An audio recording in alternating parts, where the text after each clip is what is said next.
삼육대리. 삼육대디 여러분, 쭌PD와 박 선생입니다. 짜잔! 중국 문화를 파헤치는 세 번째 시간, 지금 바로 시작하겠습니다. 오늘은 중국의 문자와 문화에 대해서 배워볼 텐데요. 교수님, 네. 우리가 쓰는 한글 정말 세계 유일무이한 모든 표현이 가능한 문자. 그렇죠. 나란 말씀이 중국의 나라, 문자와 서로 사마띠 아니할세. 세종대왕님, 한글을 만들어주셔서 정말 감사합니다.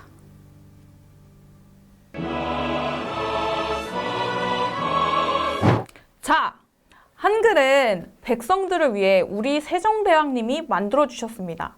그러면 그 어려운 한자는 누가 어떻게 만든 건지 궁금합니다.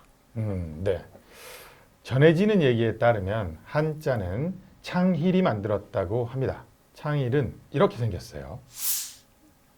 교수님, 제가 난시가 있는 것 같은데요. 눈이 4개로 보이는데요. 그렇죠. 조금 빈혈기가 있을 수 있습니다. 요거는 매지가이를 보는 것처럼 마음의 눈으로 봐야 한다. 일단 좀 아까 봤듯이 생김부터 범상치가 않습니다. 통찰력이 뛰어나다고 전해지는데요. 새나 동물들이 남긴 발자국에서 문자를 고안해냈다. 이렇게 전해지고 있습니다. 그럼 그게 갑골문인가요? 아니죠. 갑골문은 귀, 갑, 뼈, 골. 그러니까 거북이 등딱지나 짐승의 뼈에 새긴 글자를 얘기해요. 칼이나 인두를 불에 지져서 새긴 글자를 말하는데 대중적으로 사용하던 문자는 아니고요. 일반적으로는 점을 치거나 제사에 사용되던 것으로 전해지고 있습니다. 어쨌든 갑골문이 발견된 곳이 은나라 터가 있던 곳이에요. 그래서 은허 문자라고도 한다. 그러면 갑골문이 문자의 시작인가요? 그렇지 않죠. 많은 사람들이 갑골문으로 알고 있거든요. 하지만 갑골문 이전에 도문이 있습니다. 도문은 도기에 새긴 글자. 그럼 도문이 시작이겠군요. 그렇지 않아요. 도문 이전에는 결승, 서계가 있습니다. 결승은 줄에 매듭을 만들어서 표시하는 것이고 서계는 나무나 대나무 등에 새기는 것인데요. 둘 다 뭔가를 증명하는 기능으로 사용되었다. 여하튼 이렇게 생활 속의 기록들이 발전해서 문자가 되었다라고 보는 겁니다. 그러면 상형자, 회의자 이런 건 또 뭐죠, 교수님? 네. 상형, 지사, 형성, 회의, 전주, 가차 이렇게 6개를 육서라고 합니다. 한자를 만드는 4가지 원리, 상형, 지사, 형성, 회의와 한자의 응용 원칙, 전주, 가차를 말하는 것인데요. 상형자는 알죠? 사물의 형태를 본딴 글자를 얘기해요. 예를 들면 태양의 형태를 본떠가지고 만든 글자가 날일자. 그죠? 지사자는 뭐예요? 상징적인 부호를 말하거든요. 예를 들면 윗상자, 아래하자 같은 경우에 땅에서 이제 위쪽, 아래쪽 해가지고 윗상자, 아래하자가 나오는 것이고, 그 다음에 형성자. 형성자는 한 글자가 소리와 의미로 나누어지는 거예요. 예를 들면은 태평양 할 때 양자 있죠? 그 양자가 삼수변, 물수에다가 양양자를 쓰거든요. 그래서 뜻은 물을 나타내는 것이고 양, 크다 이런 의미가 되는 거예요. 태평양. 자, 그 다음 회의자. 회의자는 의미와 의미가 만나서 새로운 글자로 탄생되는 것. 예를 들면은 성성자. 성성자는 어떻게 생겼어요? 마음심에다가 그 다음에 날생자 아니에요. 그래서 타고나면서 가지고 있는 심성, 천성을 얘기한다. 그 다음에 이제 2가지가 나와. 너무 힘들죠? 최대한 쉽게 설명한 거예요. 전주는 이제 본래 글자의 의미에서 유추해서 다른 뜻을 나타내는 것. 예를 들면 음악할 때 악은 즐거울 락, 그 다음에 좋아할 요, 요산 요수 이렇게도 쓰잖아요. 그 다음에 가차는 뭐냐면 기존 글자의 소리와 뜻을 빌려서 다른 의미로 쓰는 거예요. 예를 들면 우리 올레자 있죠. 올레자가 원래는 보리를 나타내는 것이었는데 가차되어서 오다라는 뜻을 나타내게 되었다. 교수님, 너무 어렵습니다. 이 어려운 문자로 인해서 세종대왕님이 한글을 만들어주신 거군요.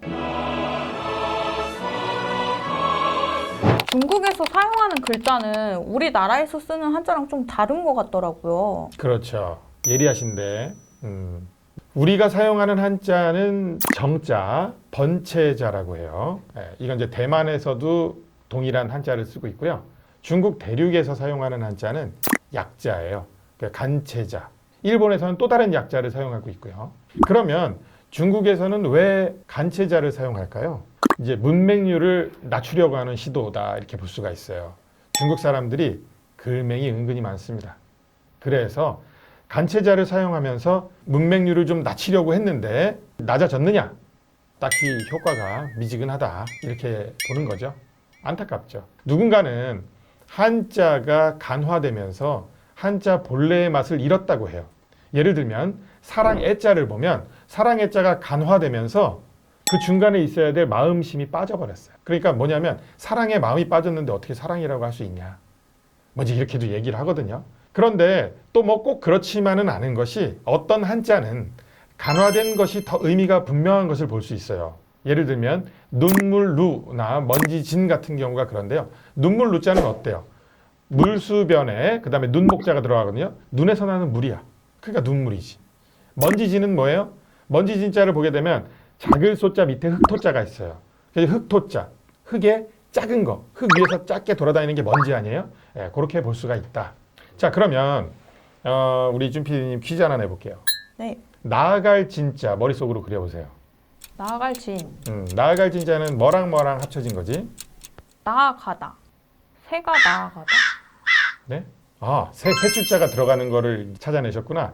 천천히 나아가다와 새 추자가 합쳐져서 나아갈 진짜가 됐어요. 새가 천천히 가면 나아가는 거야. 왜 그런 의미가 나왔을까? 혹시 새가 후진하는 거 본 적 있어요?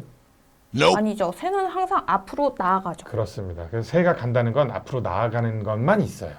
둘바 달린 것은 사람만 후진을 합니다.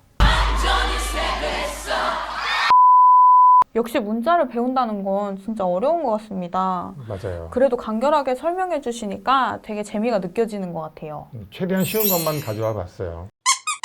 네, 이렇게 문자에 대한 문화까지 알아보는 시간이었습니다. 이해가 잘 되셨나요, 여러분? 오늘 여러분들을 위해서 준비한 내용 여기까지고요. 다음 시간 또한 리얼하게 차이나는 주제로 돌아오겠습니다. 그럼 이만 짜이젠! 구독, 좋아요, 알림 설정 부탁드리겠습니다.